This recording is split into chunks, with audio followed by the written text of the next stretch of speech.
సంతోషం డబ్బులో లేదు. ఆ సంతోషం డబ్బుతో కొంటే రాదు. రాదని అన్నయ్య నిరూపించాడు. అందుకే నేను అన్నయ్య నమ్మిన సంతోషాన్నే నమ్మి సంతోషాన్ని, ప్రేమను వెతుక్కుంటూ వెళ్తున్నాను. డాడ్, నేను ఇలాంటి నిర్ణయం తీసుకుని మీ మనస్సు నొప్పించినందుకు నన్ను క్షమించండి. అంటే నువ్వు నా మీద కోపంతో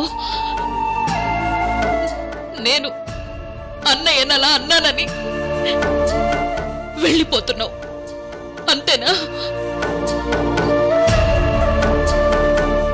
చూడు, తల్లిగా కాదు, రత్నప్రభాదేవిగా, ఈ ఇంటి యజమానురాలిగా చెప్తున్నాను. నువ్వు ఒక్కసారి ఈ ఇంటి గడప దాటి బయటికి అడుగు పెట్టావో మళ్ళీ ఈ ఇంట్లో కడుగు పెట్టలేవు.